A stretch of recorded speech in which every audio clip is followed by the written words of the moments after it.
then I got into my emails, reading some stuff, and I went back to Drudge, and I saw, boom, this big image of Obama in his Islamic garb. Now, when we first saw that in 2003, the media said it was fake. They had truth squads that said, we'll arrest you in places like Missouri if you say that he isn't a Christian. They actually, I mean, I can play those newscasts. I'm not kidding. Maybe we should pull those up. Well, it turns out he went to madrasa schools. He was a Muslim. He speaks better Arabic than top imams. Joel Gilbert has made the definitive film, Dreams of My Real Father, on this subject. And he's really investigated Obama like nobody else. So there are major Islamic connections to kind of his fake family in Kenya and the rest of it. But I wanted to ask him what he really thinks Obama's end game is. But then separately, we're going to break in a moment. I kind of want him to just give us a preview.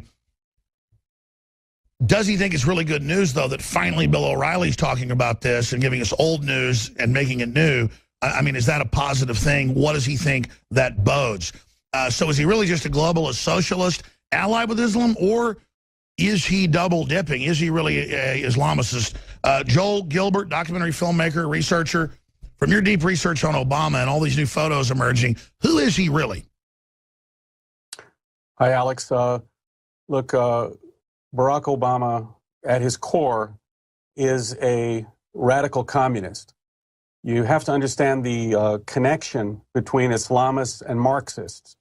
They both view Western free market systems, free speech, and open government as an obstacle to taking power. Therefore, Islamists and Marxists are natural allies, and they see Western society as the #1 target on the path to salvation. Salvation for Marxists is utopia, paradise on earth, like in my new film.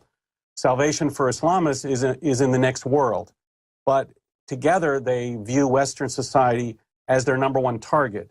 And you can see Obama again and again, always very comfortable around Islam. Any anti-American ideology, anti-American extremist, Reverend Wright, Bill Ayers, you can see him wearing the Islamic garb. He is extremely comfortable and happy in any anti-American setting or with any anti-American like Raul Castro, Chavez. Anyone who hates America, he's very comfortable because this is his background. His real father, Frank Marshall Davis, was a Soviet agent and a Communist Party USA propagandist. And this is the man who raised him and became his ideological father, as I've chronicled in my film, Dreams of My Real Father. So this is who Obama is. He's part of this little-known world of anti-American radical Marxists, and the Islamists are their natural allies. Obama is uncomfortable when you see him placing the American flag on the tomb of the unknown soldier at any ceremony that has to do with memorializing the founding fathers. He's always uncomfortable. So this is the big lie that Obama hoisted on us and the Democrats in 2008. All right, I want to talk with you about this election, where you see it going, how it ties in with Hillary, because you're a guy that has some gravitas. I mean, I really actually want to know your opinion about, I know the audience does too, just wargaming this myself every day. What does your gut tell you? Where do you think Hillary will take us? What is Obama going to do in his last months? The arrogance where the Supreme Court says, yeah, it's illegal for you to violate the law and let illegals in. He just says, I'm going to increase it even bigger. And then the FBI coming out, not going after Hillary, admitting all the horrible things she's done, but then saying we can't go after her. What do you really think's happening? I mean, how do we decipher and decode all this, Joel Gilbert? Okay, Alex. Well, first of all, I don't think people, except for maybe you and your listeners, understand the seriousness of the times we're living in. We're literally, I believe, in the last days of the Republic. Yes. Before liberal fascism takes a permanent hold if Hillary wins. We're one justice away on the Supreme Court. You'll probably have 3 or 4 that will negate several of our freedoms and amendments. The FEC, you remember that the FEC tried to go after me, investigate me, find me possibly a jail sentence for making a movie about Obama's past, and it was tied 3-3. It should have been 6-0, but it was 3-3. So they just need one more liberal... Official Democratic Party platform in Philadelphia will be to arrest climate change deniers. Correct. So the liberal fascism that might be in our future is extremely serious. We have Barack Obama. He's going to act as an agitator. He is a professional agitator. He trained as an agitator in Chicago with the Midwest Academy, with the radical Marxists. He was a trainer for Acorn. And he never was really interested in politics as much as he was in using politics in the office of the presidency to agitate, meaning to divide the country, to spread disinformation. The top 1% of the people are preventing you from being successful. So they're licking their lips, they're making their big move. All these Marxist lies. So you saw Obama in the speech with Hillary. He also talked about that unemployment is only 4%. We have tremendous job growth. We're now safer because of his policy. So we have record crime rate, global destabilization, never before seen. All top analysts admit we're really in a depression. But just like the Soviet Union in 1989 was still claiming it was doing great. Correct. Everything is a lie. It's Soviet-era disinformation, disinformatia. And this is what Obama will be doing over the next several months with the Democrats and the media to simply echo these lies. And if you look at Venezuela as a new modern example of how the lies of the economy doing great and security and safety all come crashing down all of a sudden, people realize there's no jobs, there's no food, there's no health care, and the entire society is being torn apart. So this idea of this, utopian ideal has been proven to be a disaster again and again. But it gives them total power and control, so they like it. Correct. Don't they know it's a fraud, though? I mean, they've got to be intellectual enough. I know a lot of the top globalists are billionaires that are using this to consolidate power, and then they're exempt from it offshore, and then it destroys their competition, getting rid of a free market. As John D. Rockefeller said, competition is a sin. But used to, I disagree with you to a certain extent, and Dr. Corsi and others, that it was real communist ideology. I thought they were just using it. But now that I've dug deeper and gotten to know people that know them and actually been around some of it, they don't get the oxymoron that they're on a jumbo jet with a red carpet and he's worth $100 million or whatever, or Hillary's worth $200 million or $300 million, and that then they're criticizing free market that gave us all these choices and all this freedom and this huge. I mean, so they really are communists. It's bizarre. Look, their goal is to eliminate the middle class and create one big lower class, and then these bureaucrats become the upper class, the bourgeois. They take control of all the assets of the state. So are they consciously blood-drinking parasites, or do they really believe their own BS? I think they're consciously drug-sniffing parasites. There's no question that they know this entire thing is bunk, but they're people that are being used by others. It's a very sad story. Obama's real father, Frank Marshall Davis, was one of the original black Bolsheviks in Chicago. White communists used him and convinced him that if he would join their party, gets all these perks, and try to convince other black people to join the socialist movement. Fast forward. And by the way, for new listeners, yeah. my mom heard you like five years ago or whatever when your film first came out, and she was like, this is crazy. She saw it, totally convinced. It's total open and shut. We sell the film, Who's My Real Father. You have it at your website. If you haven't seen it, folks, you're insane if you haven't. It is so mind-blowing. That's why they always said in Harvard Review that he did for years, I was born in Kenya, I'm Kenyan. It's why she said in speeches, I'm from Kenya. It's why they would put out, a birth certificate in 6 layers that's fake on purpose that a 10-year-old could figure out to bait us to think it was. That's why he doesn't look like his supposed relatives. It's all a cutout, and it is Frank Marshall Davis, who he admits in his book was his grandfather's best friend, who he lived with in Summers, who's probably the most famous black communist ever, and then he's pornos with his mother. It's all documented. It's some of the greatest journalism I've ever seen. I don't mean to digress, but snapshot a few minutes for new people, because we have new audiences all the time that don't know who Obama's real dad is, because it's open and shut. I mean, this is his daddy. This is his daddy. Yeah, Obama's real dad was a black Bolshevik in Chicago. He was ordered to Hawaii by the Kremlin to act as a Soviet agent in 1948 after being a member of the Communist Party for 14 years to help organize the Hawaiian dock workers to strike and take over the Hawaiian government. This is before the state, to expel U.S. naval forces from Hawaii because the Russians felt the U.S. naval forces were an obstacle to Soviet expansion in Asia. Frank Marshall Davis went to Hawaii, organized the strikes for 6 months. It ultimately failed, and Davis stayed in Hawaii, tried to recruit the NAACP there to join the Communist Party, and was investigated by the FBI, a 600-page FBI file, and was on the Security Index A, meaning he'd be arrested immediately if there was a conflict with the Soviet Union. He became a writer and propagandist for the Communist Party newspapers for many years. So this is the guy that I think I have a mountain of evidence was the real biological father, who more importantly became Obama's ideological mentor and radicalized him into this anti-white, anti-American ideology. But regardless, it's who his dad sent him to stay summers with. Oh, not summers. He would spend 3 hours a day. And by the way, within a couple days, I'm going to be dropping a new article with Jerry Corsi with WND. I became very close to one of Obama's high school friends who is prominently featured in Dreams from My Father. We're going to have a whole new group of revelations about Frank Marshall Davis and the paternity coming up within a day or two, and I'll be happy to come back on. Wow, please do. So that's going to come out. But I just thought of you because all the photos and stuff that you and others helped get on the Islamic end of him all dressed up. Remember them 9 years ago saying those were fake? Now they just admit they're real. Right.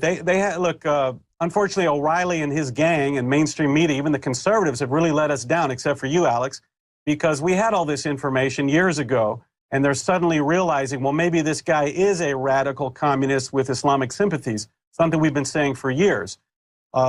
Anyway, Frank Marshall Davis, the radical anti-American, anti-white extremist, died in 1985. Lo and behold, Barack Obama latches on to Reverend Wright, who's kind of the same person. He calls him an uncle, but that was his new father figure.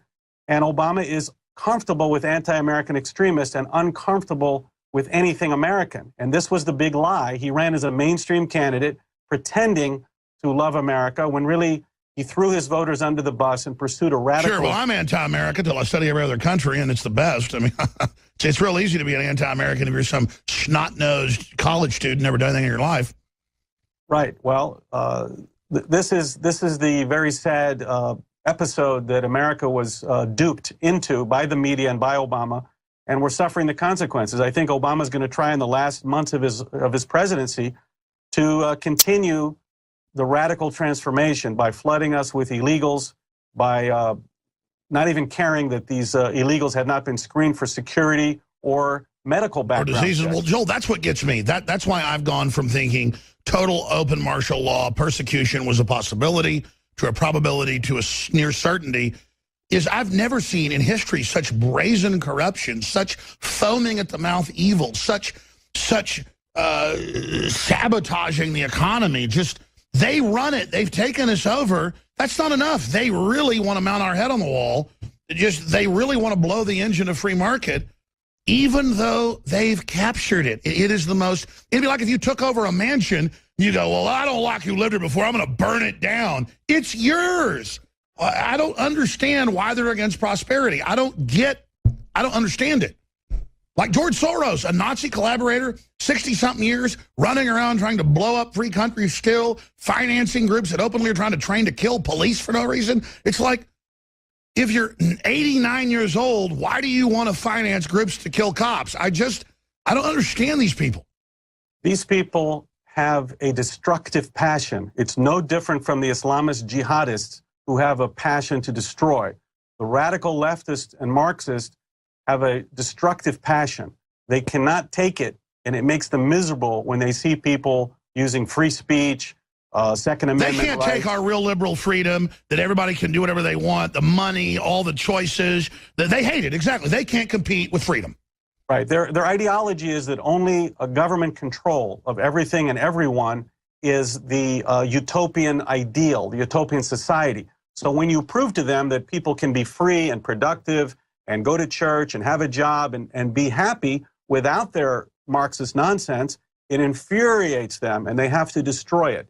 That's why they have so much in common with the Islamists who want to destroy the free market. I agree. Another place where I was wrong, and I've been wrong on a lot of big stuff in history, but I heard from you and others 10 years ago that it's an Islamic takeover plan. They're going to flood Europe.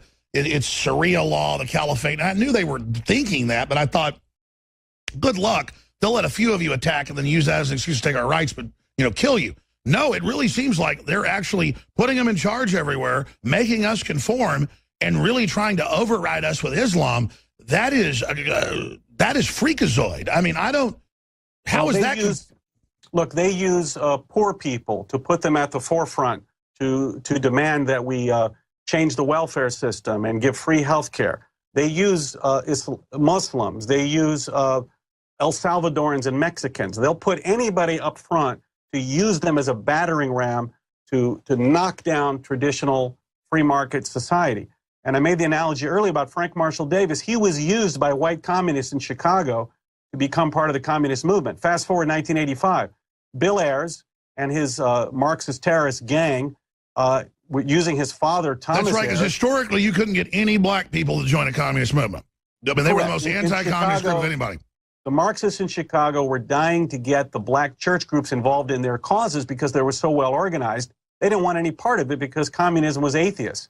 They brought in a front man with a black face, Barack Obama, out of New York, to come into Chicago to join the Developing Communities Project to get in and infiltrate the black churches. And you can see that Obama has done nothing for black people in all of his presidency. And since they went from being Christians, black Americans, folks, had lower crime rates on average and lower illegitimacy rates than whites. Okay, right. And now look, as soon as their ideology became leftist garbage, culture annihilated. Same for everybody else. I mean, it's just pure proof. As soon as they had the communists run them, over. Right, so the ideology is to use people, to use black people, to use poor people, to stir their discontent, rub salt in their wounds, and I'm quoting, and then use their discontent to take power. They don't say, we want to take power to help people. They want to use them to take power, then they discard them. In my film, There's No Place Like Utopia, I go to Southside Chicago, Detroit. We talk to all these African Americans who've been screwed by these 50, 60 years of leftist control of these cities. They have drug cultures, high crime rates, single mothers, poor education, flooded by immigrants. And they're like, when you talk to them, they're like people that came out of Russia in the 1950s. All of it's engineered. They are so ready for freedom. Well, that's what I was told by a big Hollywood producer last week. He said, you know, like the black producers and people are the most awake folks in Hollywood now for free market and freedom. But they go, Hollywood won't let that out. And this is a big white producer who's produced, like, I mean, major TV shows and movies. And he was saying he's now working with a lot of these libertarian black folks. He was mentioning major names, but he was saying the media will never let them get that information out. Correct. And let me circle back on the photos in Obama's opinion for Islam. Because in my research, I have developed a case that Obama was not at Columbia University for 2 years as he claimed. He claimed to be their junior and senior years. I've got the proof that he was in Pakistan for his junior year abroad. He was an international studies major, and they all went on junior year abroad. His mother was in Pakistan at the time, and I believe Obama lived as an adult in a Muslim country, and that's where he got his affinity for all things Islam. And then he then went to Columbia on a Ford Foundation scholarship, by the way, which would have been illegal because his mother worked for the Ford Foundation, and that was nepotism. And that's why Obama kept such a low profile at Columbia. Nobody saw him, met him. He didn't join any organizations because of the Ford Foundation connection, which So is he really a communist? Is he a radical Muslim? Or is it all a CIA cutout? Because, you know, we know his whole family's CIA. I believe Obama is a radical communist. He was raised and radicalized by radical communists. And this was and later in life, he discovered the connection and support that the Islamists would give for that cause.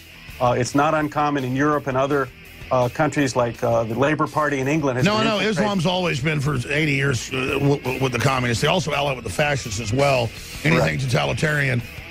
We'll be back with Joel Gilbert. This guy knows. Joel Gilbert, in closing, I appreciate your time. Just in a minute or two, how would you say this war against tyranny is going, this war against collectivism? They seem to be on the offense. A lot of folks are waking up, though. But should we be optimistic or pessimistic? I would say that in 2008, when Obama was elected, we had essentially lost. His election was not a sudden political phenomenon. It was the result of an American socialist movement that had penetrated the media, entertainment, and universities for decades. His years in office, he's simply been reinforcing all of this. And the question is not whether they're winning. The question is whether we can somehow mount a comeback for the forces of good and constitutionalism and free markets and individual rights against this onslaught that's been going on for many, many years. In England, they made a stand and they won only by a couple percentage points to get rid of the EU. It remains to be seen if Americans, who are essentially the character of America, is the character of rebels, people that went against the British Crown, who wanted to be free people with individual rights. The Declaration of Independence, all of our documents talk about a free people. So it remains to be seen. I think this election will either sew us up as living under this liberal fascism of the radical left, which Hillary Clinton will put a permanent stamp on, or if we can recover and clean out all these. No, I agree with you. This is the crossroads, and I actually grieve inside now because I mean, the stakes are so high, Joel. These people are so horrible. These are very, very, very serious times. Obama is, in case it's going to be close, don't forget these guys. Don't Americans know what they call right-wing libertarianism stuff is freedom, where you're left alone and you have due process and it's just, there's no comparison historically, Joel. Don't they have any idea how stupid this is? They spent 50 years eroding the education system. I mean, I was in New York City in a coffee house a couple weeks back, sitting next to these two college kids, and they were talking about how they can't possibly understand black people because they're white. They had kind of bought into all this narrative, that the racist narrative that black people don't value freedom and it's so racist. I know, it's so condescending. So we are in very, very serious times, and we certainly hope that the forces and voices of freedom can express themselves and overcome this leftist onslaught, because these are experts in voter fraud. Obama's election to the state Senate in Illinois was all done with voter fraud. Sure, they're experts in BS too, man. They're experts, and they're flooding us with illegals, and they'll do anything and everything. They view the ends as justifying the means, so they will do anything and everything to keep a permanent hold on power. Yeah, they're really just evil people. You're right. They have destructive energy, criminal energy. The destructive passion, and we've seen them use the tools of state. They suppress the conservative movement with the Look IRS. at how they take out allies that have stabilized Middle Eastern countries and given people relative freedom, and then put literal scum in throwing homosexuals off buildings. Well, chaos and insecurity they feed on. They feed off of. They know if we have prosperity and security that nobody will listen to them. Yeah, they're just evil. They're just devil worshippers. All right, Joel Gilbert, joelgilbert.com. Great job with all your films. Look forward to talking to you later this week or next week as you break this big news. We're going to come back with Rob Dewey.